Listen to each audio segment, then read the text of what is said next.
Hi everyone, कैसे हो आप सभी लोग। आई होप आप लोग अच्छे होंगे। मैं हूं राहुल जेसवाल एंड स्वागत करता हूं आप सभी का एक बार फिर हमारे यूट्यूब चैनल JR ट्यूटोरियल्स में। फ्रेंड्स, आज अगेन आपके सामने एक मोस्ट इंपॉर्टेंट हिस्ट्री का लेक्चर वीडियो लेकर आ चुका हूं दोस्तों, जिसमें आज के दिन हम लोग पढ़ने वाले हैं हमारे 8th स्टैंडर्ड के लिए हिस्ट्री सब्जेक्ट का एक न्यू चैप्टर, एक फ्रेश एंड बेहतरीन चैप्टर आपके लिए शुरुआत करने जा रहा हूं दोस्तों, जिसका नाम है chapter number 4, the freedom struggle of 1857। जी हां दोस्तों, ये चैप्टर एक बहुत ही बेहतरीन चैप्टर है, क्योंकि यार एक ऐसा फ्रीडम स्ट्रगल है जो शायद ही आप लोग जानते होंगे, क्योंकि आप सभी ये जानते हैं कि हमें आजादी जो मिली वो 1947 में मिली। हम लोग को यही पढ़ाया गया है, ठीक है ना। 1947 में आजादी मिली, लेकिन आपको मैं एक बात बता दूं, ये जो आजादी मिली है ना, इसकी जो नींव रखी गई थी कि यार हमें भी फाइट करना है, हमें भी स्ट्रगल करना है और हमें भी फ्रीडम चाहिए, हमें भी इंडिपेंडेंस चाहिए, तो इसकी जो शुरुआत की गई थी ना, वो 1857 के पहले से ही की गई थी। तो वो क्या हुआ था, कौन कौन से लोग इसमें से शामिल थे और कौन कौन से ऐसे महान फ्रीडम फाइटर रहे हैं जिनको आज हम लोग शायद याद नहीं करते, ये सब चीजें हम लोग इस चैप्टर के थ्रू जानेंगे। तो आज हमारा इस चैप्टर का पहला लेक्चर आपके लिए लेकर आएगा, जो कि अगेन एक बहुत ही ज्यादा इंपॉर्टेंट लेक्चर वीडियो होने वाला है। तो साथ ही मैं आपको एक और चीज बता दूं स्टार्ट करने से पहले कि आप हमारा प्लेलिस्ट को कंटिन्यूअसली चेक करते रहना, क्योंकि वहां पे हमने बाकी के जो सब्जेक्ट्स है, आपके पूरा का पूरा साइंस हो गया, पूरा मैथ्स हो गया, आपके महाराष्ट्र बोर्ड के सिलेबस के हिसाब से एंटायर चैप्टर्स, जितने भी चैप्टर्स है, हर चीज चैप्टर का लेक्चर वाइज वीडियोस अपलोड करके रखा हुआ है। तो प्लीज जाके चेकआउट कर लेना, और हिस्ट्री, ज्योग्राफी, सिविक्स जो भी है वो भी आपको कंटिन्यूअसली वहां पे मिलता रहता है, तो वो भी आप चेकआउट कर लेना। ठीक है दोस्तों, तो शुरुआत करें आज के इस वीडियो की, जो कि सबसे पहले हम लोग बात करेंगे फ्रीडम स्ट्रगल ऑफ 1857 की। तो यहां पे अगर मैं बात करूं कि 1857 में ना एक बहुत ही बड़ा चेंजेस हमारे इंडिया में देखने मिला था, क्योंकि हम इंडियंस जो थे वो हमेशा एक तरीके से गुलाम के तौर पे करते आ रहे थे, क्योंकि इसके पहले तुर्क्स लोग थे, इसके फिर बाद में मुगल्स लोग आए, ठीक है ना, उस सरदार लोग थे, सुल्तान थे, सुल्तानेट का राज था। तो ये बहुत सारे टाइप के अलग अलग तरीके से थे, ठीक है ना, जिन्होंने हम पे राज किया और हम कहीं ना कहीं गुलामी की जिंदगी जी है। उसके बाद अंग्रेज आ गए, अंग्रेज ने अपना ईस्ट इंडिया कंपनी के नाम पे हमसे एक तरीके से धोखा करके हमारे इंडिया पे कब्जा कर लिया और अपना पूरा का पूरा रूल्स एंड रेगुलेशन हम पे थोप दिया, और हम एक तरीके से उनके ही अपने ही कंट्री में एक तरीके से गुलाम बन के रह गए। तो ये चीजें हमने फेस किया। तो कहीं ना कहीं 1857 का जो टाइम था, उसके पहले का जो टाइम था, कहीं ना कहीं कुछ ऐसे भी हमारे इंडिया के लोग थे जो उन्होंने सोचा कि हम इसके अगेंस्ट में लड़ सकते हैं। उन्होंने लड़ाई की, और कहीं ना कहीं उनके जो स्ट्रगल था, उनका जो कमिटमेंट था और उनकी जो सैक्रिफाइसेस थे, उसके वजह से आज हम लोग आजाद है दोस्तों। 1947 अगस्त में हमको 15 अगस्त के दिन हमें आजादी मिली। तो ये जो चीजें हैं, इसी वजह से जो है वो पॉसिबल हो पाया। तो ये जो स्ट्रगल था अर्लियर, अगर हम बात करें जो 1857 का जो स्ट्रगल था यहाँ पे, तो उसमें जो सबसे बड़ा रोल हम लोग ऐसा बोलते हैं तो वो एक रखा गया था वी सावरकर द्वारा। हमने इनका नाम बहुत बार सुना हुआ है, ठीक है, वी सावरकर। इनका एक बहुत बड़ा रोल रहा 1857 के स्ट्रगल में, और इनका नाम हमेशा से लिया जाता था। और उन्होंने अपने एक बुक में लिखा, एक चीज लिखा हुआ है, the Indian war of independence. आपको मैंने ये चैप्टर के शायद पहले भी पढ़ाया होगा, आपको पता होगा कि नहीं, याद नहीं मुझे। द इंडियन वॉर ऑफ क्या नाम है, the Indian war of independence, एक बुक का नाम है, ठीक है, the Indian war of independence, ये एक बुक का नाम है। मैं लिख देता हूं यहां पे ताकि आप लोग को याद रहे, क्योंकि देखो एमसीक्यूज में पूछता है कभी कभी, इंडियन वॉर ऑफ इंडिपेंडेंस ये बुक किसने लिखा था, कब लिखा गया था। तो ये सब कुछ क्वेश्चंस पूछे जा सकते हैं, इसके लिए मैं यहां पे लिख दे रहा हूं आपके लिए। 1857 में बुक लिखा गया था, किसके द्वारा, वी सावरकर के द्वारा लिखा गया था। और ये बुक में पूरा का पूरा क्लियर करके बताया हुआ है कि किस प्रकार से लोगों ने यहाँ पे स्ट्रगल किया, सैक्रिफाइसेस किया, और साथ ही में जो रिवॉल्यूशनरीज थे, यानी आंदोलनकारी जो थे हमारे देश के, जिन्होंने ब्रिटिश के अगेंस्ट में लड़ाइयां लड़ी और एक तरीके से आंदोलन किया, तो ये सभी चीज के बारे में इंस्पिरेशन जो मिला है, वो सभी चीज ब्रिटिश से फाइट करने के लिए वो इन्होंने बुक में ये चीज लिखा हुआ है कि किस प्रकार इंडियन तरीके से, इंडियन वॉर ऑफ इंडिपेंडेंस जो था, हमारी लड़ाई कैसी थी अंग्रेज के खिलाफ कि हमें आजादी मिल सके। तो ये सभी चीज उस बुक में लिखी गई है। तो पहला टॉपिक हम लोग को पढ़ना है, that is struggle before the 1857, यानी कि किस प्रकार 1857 के पहले ही हमारा स्ट्रगल हो रहा था। स्ट्रगल बिफोर 1857, इसको हम लोग पढ़ेंगे यहाँ पे, द स्ट्रगल बिफोर 1857। तो अगर हम बात करें 1857 की, तो स्टार्टिंग के टाइम ब्रिटिश जो थे वो पूरा का पूरा उन्होंने अपना जो कंपनी था, ईस्ट इंडिया कंपनी, वो पूरा एस्टैब्लिश कर दिया। तो कहीं ना कहीं वो पूरे इंडिया पे अपना कब्जा करके एक तरीके से उन्होंने अपना रूल्स एंड रेगुलेशन स्थापित करना शुरू कर दिया था। और जो लोकल पीपल थे, यानी कि जो आम लोग थे, हम जैसे आम लोग थे जो उस टाइम पे रहे होंगे, जो इंडिया के लोग हो गए, वो काफी ज्यादा इसका ना इल इफेक्ट का सामना करना पड़ा। क्या सामना करना पड़ा, इल इफेक्ट। इल इफेक्ट मतलब दुष्परिणाम बोलते हैं ना, क्योंकि यार देखो ब्रिटिश जब राज कर रही है तो कहीं ना कहीं इसका जो दुष्परिणाम है वो इंडियंस को सामना करना पड़ा, क्योंकि ब्रिटिश जो थे वो सिर्फ अपने लोग के बारे में ज्यादा सोचते थे, हम जैसे लोग के बारे में ज्यादा सोचते नहीं थी। इमेजिन सिचुएशन कर लो ना कि आपकी फैमिली है, आपकी फैमिली को अगर कोई बाहर वाला आके कंट्रोल करेगा तो वो अपना फैमिली का देखेगा, आपका नहीं देखेगा, क्योंकि आप उसके सगे नहीं हो। तो सेम इसी प्रकार इंडिया को कंट्रोल कर रहा था ब्रिटिश, ठीक है ना, पूरा राज कर रहा था ब्रिटिश। तो ब्रिटिश अपने लोगों के बारे में सोचता था, इंडियंस के बारे में थोड़ा भी नहीं सोचता था। उसको कोई फर्क नहीं पड़ता था इंडियन जिए या फिर मरे, उसको तो अपने बिजनेस से मतलब था, उसको अपने व्यापार से मतलब था और अपने देश में पैसा इधर से लेके उधर पहुंचाने से मतलब था। तो कहीं ना कहीं वो सिर्फ अपने लोगों के बारे में, वेलफेयर्स के बारे में सोचता था, इंडियंस के बारे में बिल्कुल नहीं सोचता था, जिसके वजह से इंडियंस जो थे उनको बहुत ज्यादा यहाँ पे एक्सप्लॉइटेशन का सामना करना पड़ता था। यानी कि कहीं ना कहीं बहुत दुख दर्द मिलता था, बहुत ज्यादा कठिनाई होती थी, बहुत ज्यादा पैसे की तंगी हो गई थी, कुछ चीजें नहीं मिलती थी, किसी किसी के लोग को खाने को नहीं मिलता था। तो ये सभी चीज की तकलीफ जो है होने लगी थी। तो फार्मर्स और कॉमन पीपल जो थे, यानी आम इंसान, जो किसान लोग थे खासकर, उनको बहुत ज्यादा तकलीफ होने लगा था, क्योंकि उनके ऊपर बहुत सारे रूल्स एंड रेगुलेशन बना दिए थे। टैक्सेस, आपको मैंने पढ़ा था इसके पहले के चैप्टर में भी, उनके ऊपर टैक्सेस वसूल करना है अलग अलग अकॉर्डिंग टू द लैंड, यानी कि जिसके पास जितनी जमीन उसके हिसाब से उसको टैक्स भरना पड़ेगा। तो ये सभी चीजें जो है वो गवर्नमेंट ने, ब्रिटिश की गवर्नमेंट ने लागू की थी किसानों के ऊपर, आम जनता के ऊपर। तो ये सब चीज की वजह से बहुत ज्यादा नुकसान झेलना पड़ा था। और 1770 में लगभग 1770 ईयर में, ये चीज मैं आपको बता दूं यहाँ पे, 1770 में क्या हुआ था कि एक बहुत ही बड़ा फमाइन आया था, एक मेजर फमाइन आया था। आपको मैंने पढ़ाया था फमाइन का मतलब क्या होता है, पानी की कमी हो जाना, या फिर एक तरीके से खाना पानी दोनों बोल सकते हो, ठीक है ना। ड्रॉट भी उसी का कंसिडरेशन आप लो सकते हो, लेकिन फमाइन में खाने अकाल पड़ जाना, ठीक है ना, खाने का चीजें का कमी हो जाना, यानी कि यार लोग जो है खाना नहीं प्रोड्यूस कर पा रहे थे, खेती में अनाज नहीं उग पा रहे थे, इस प्रकार का सिचुएशन यहाँ पे होने लगा था। लेकिन ये इतने सारे चीज हुआ, और ये कहां पे हुआ था, सबसे बड़ा ये जो फमाइन जो आया था ये बंगाल में आया था, ठीक है ना, आपको पता है वेस्ट बंगाल आज के डेट में, तो ये बंगाल में आया था। लेकिन ब्रिटिश को फिर भी ये सब बातों से कोई फर्क नहीं पड़ता था, उसको कोई ये फर्क नहीं पड़ता था कि यार इधर के जो लोग हैं वो बेचारे फमाइन से जूझ रहे हैं, उनको खाना नसीब नहीं हो रहा, उनको कोई फर्क नहीं पड़ता था। उनको तो अपना जेब भरने से मतलब था, उनको अपना व्यापार करने से मतलब था, तो कोई भी फर्क नहीं पड़ा। और ब्रिटिश जो रूलर्स थे बहुत ज्यादा इनसेंसिटिव थे, उनके अंदर फीलिंग्स भी नहीं थी यार, कि अगर एक आम हिंदुस्तानी है, अगर आम एक इंसान है, वो अगर मर रहा है किसी चीज से, तो बहुत ही कम ब्रिटिश, यानी ना के बराबर ब्रिटिश, कोई भी उसको पूछता तक नहीं था, वो सिर्फ अपने बारे में सोचते थे।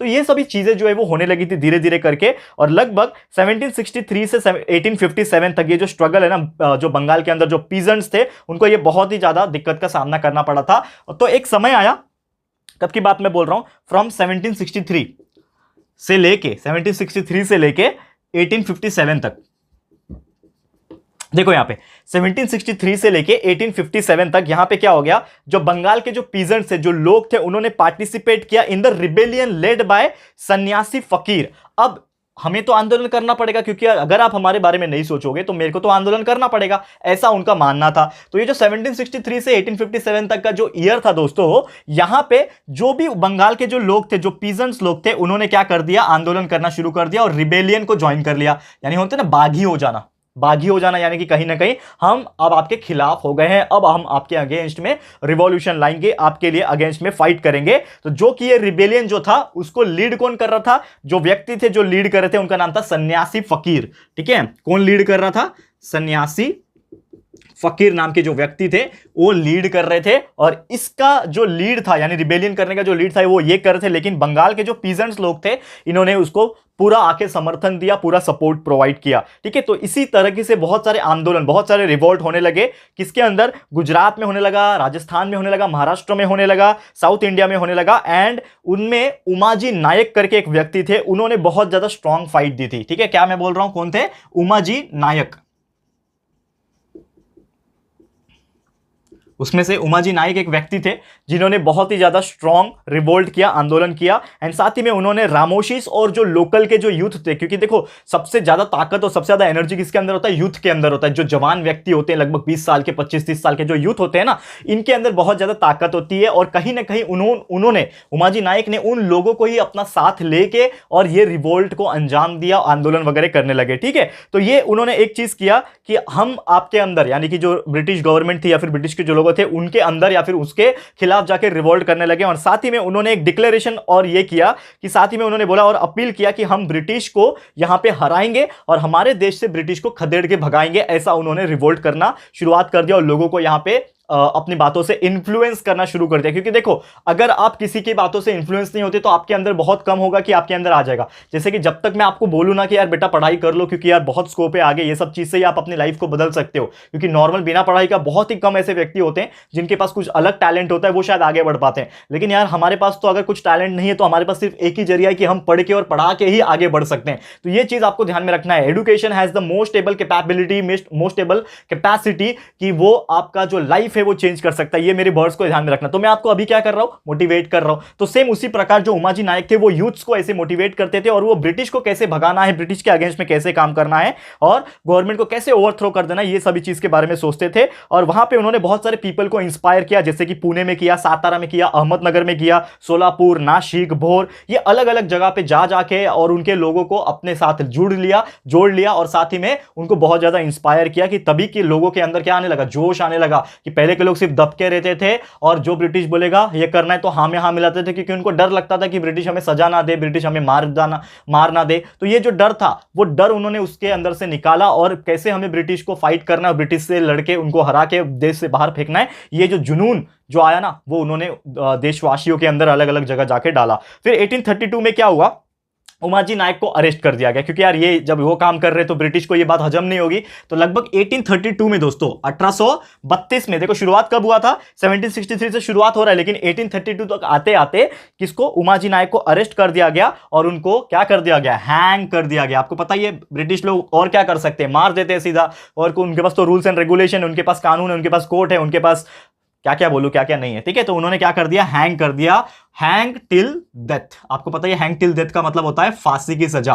तो उमाजी नायक 1832 में अरेस्ट कर दिए गए, उसके बाद उनको लटका दिया गया, हैंग कर दिया गया और उनकी मौत वहां पे हो गई, डेथ तक उनको ये चीज कर दिया गया। फिर जो इंडियन ट्राइब्स था, यानी कि जो इंडियन के लोगों थे, जो ट्राइब्स था और फॉरेस्ट के जो कम्युनिटी, ट्राइबल लोग थे वहां पे, ठीक है ना, ट्राइबल कम्युनिटी होती है, फॉरेस्ट के कुछ लोग होते हैं, जंगल में जो रहते हैं, फॉरेस्ट के कम्युनिटी के जो लोग हो गए, उन्होंने ये ब्रिटिश के जो रूल है ना उसको चैलेंज किया और क्या बोला कि उनका जो लाइवलीहुड था, उनका जो जीने का साधन, जीने का जो आसार है, वो किसके ऊपर डिपेंड करता है, फॉरेस्ट के रिसोर्सेज के ऊपर डिपेंड करता है। क्योंकि पहले के जमाने में बहुत सारे ऐसे ट्राइबल लोग और फॉरेस्ट के कम्युनिटी के लोग ऐसे होते थे जो जंगल में ही रहते थे, उधर से ही खाते थे, उधर का ही उनका रिसोर्स था, लकड़ी काट के अपना चूल्हा जलाते थे, उधर के लकड़ी काट के बाकी चीजें करते थे, घर बनाते थे, फल खाते थे, शिकार करते थे, मतलब जो भी फॉरेस्ट से रिसोर्सेज मिल रहा है वही उनका जीने का तरीका था, जीने का साधन, जीने का जो लाइवलीहुड जो जीते हम लोग, उसका एक साधन था। तो ये चीज ना हो करके उन्होंने ब्रिटिश के अगेंस्ट में आंदोलन किया और जो ब्रिटिश का जो लॉ था उन्होंने के ऊपर रिस्ट्रिक्शंस लगा दिया गया था। यानी ब्रिटिश का कहना यह था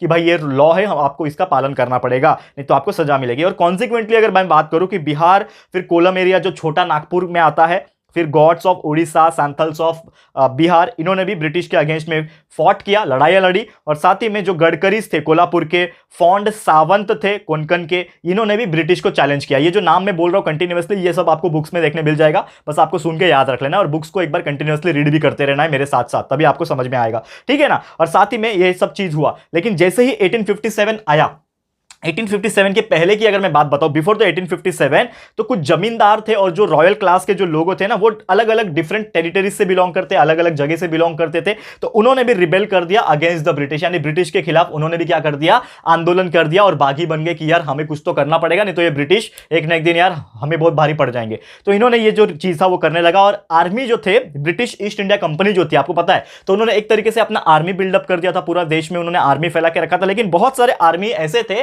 ब्रिटिश गवर्नमेंट के अंडर में ही जो इंडियन सिपाही थे, ठीक है ना, इंडियन सिपाही मतलब आपको पता ही है, इंडिया के सिपाही।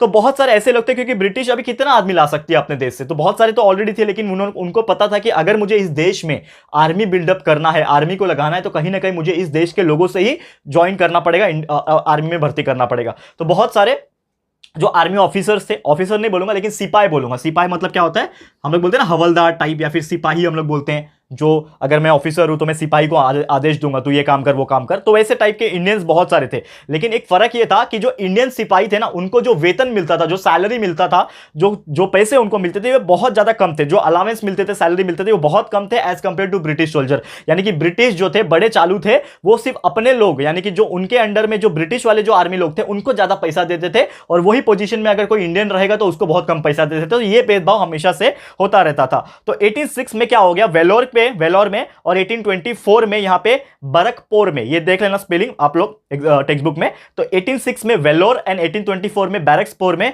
इन्होंने ये जो फियर्स मूवमेंट था इसको अंजाम दिया, और कहीं ना कहीं उन्होंने एक आंदोलन करना वापस से शुरुआत कर दिया। और जितने भी ये बागी लोग थे, जितने भी ये रिबेलियंस लोग थे, यानी एक तरीके से अलग अलग रिस्पेक्टिव टेरिटरीज से आए थे, अलग अलग जगह से आए थे, तो यहां पे जुड़ गए और उन्होंने जो यहां पे एक तरीके से आंदोलन जो है उसकी शुरुआत कर दी थी अच्छे से। और साथ ही में जो ब्रिटिश थे, ठीक है ना। और ये ब्रिटिश ने कहीं ना कहीं बहुत अपना जोर जबरदस्ती लगा के, आर्मी को भेज के, पुलिस को भेज के, कहीं ना कहीं ये जो आंदोलन होते थे, ये जो रिवोल्ट मूवमेंट जो होते थे, इसको रुकवाने की बहुत ज्यादा कोशिश की। तो पब्लिक का जो अनहैप्पीनेस था, ये इसको दबा दिया गया, यानी कि यार लोग खुश नहीं थे, लेकिन फिर भी खुल के नहीं बोल पाते थे, क्योंकि उनके ऊपर ब्रिटिश जो है वो एक तरीके से प्रेशर अप्लाई करके दबा देती थी उनको, क्योंकि आपको बोलने का भी हक नहीं था। इस प्रकार का चीजें होती थी उस टाइम पे, ठीक है। तो जो गुस्सा था, जो लोगों का एंगर था, ये कब फूटा? जब फ्रीडम स्ट्रगल 1857 में स्टार्ट हुआ, माफ कीजिएगा, 1857 में स्टार्ट हुआ, ठीक है ना। तो जब ये स्टार्ट हुआ तो ये बहुत सारे लोग जब जुड़ गए आपस में, और धीरे धीरे एक को देख के एक दूसरे लोग भी आते गए, और कहीं ना कहीं इस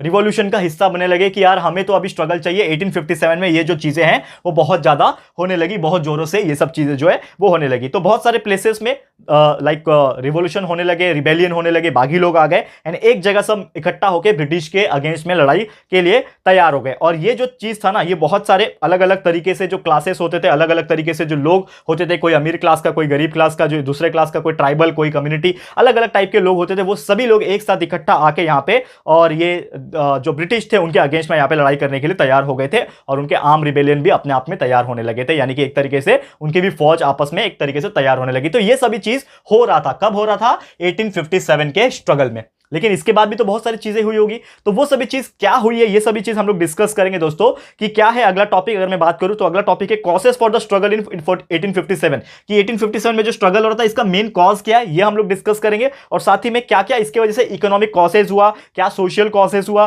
फिर क्या इसका पॉलिटिकल कॉजेज हुआ, ये सभी चीज डिस्कस करेंगे दोस्तों। लेकिन आज नहीं, ये हम लोग डिस्कस करेंगे हमारे अगले लेक्चर में, क्योंकि आज पहला ही लेक्चर था, और चैप्टर का तो हम लोग ने बहुत सारे important introduction point of view और हर चीज मैंने एक्सप्लेन कर दिया है। तो उम्मीद करता हूं कि ये पहला लेक्चर आपको समझ में आ गया होगा। बाकी का जो लेक्चर है, आगे के जो पॉइंट्स है, ये सभी चीज हम डिस्कस करेंगे हमारे अगले लेक्चर में। थोड़ा सा इंतजार करना होगा, जल्द हाजिर हो जाऊंगा आपके सामने लेक्चर नंबर 2 लेके, ठीक है। तो बस आज के लिए इतना ही। ये वीडियो आपको कैसा लगा है दोस्तों, प्लीज हमें कमेंट करके बताइएगा, अपनी राय और सजेशन जरूर से दीजिएगा। वीडियो अगर पसंद आया है, अच्छा लगा है दोस्तों, तो प्लीज ये वीडियो को लाइक कीजिएगा, शेयर जरूर से कर देना, अपने सारे फ्रेंड्स एंड रिलेटिव्स को फटाफट से शेयर कर देना। बताओ यार कितना इंपॉर्टेंट चैप्टर है, और कितना एफर्ट्स लगा के हम लोग चैप्टर को एक एक चीज बारीकी से एक्सप्लेन करते हैं, और कंसेप्चुअल नॉलेज पूरा एक्सप्लेन करते हैं। तो प्लीज अपने सारे फ्रेंड्स एंड रिलेटिव्स को शेयर कर देना। एंड साथ ही में अगर आपने अभी तक इस चैनल को सब्सक्राइब नहीं किया तो फटाफट से हमारे चैनल को सब्सक्राइब कर देना, साथ में एक बेल आइकन होता है उसको प्रेस कर देना, ताकि फ्यूचर में हम कोई भी वीडियोस को अपलोड करेंगे तो आप लोगों को नोटिफिकेशन मिलती रहेगी, ठीक है फ्रेंड्स। तो मिलते हैं हमारे अगले वीडियो में। यह वीडियो देखने के लिए thank you and good bye.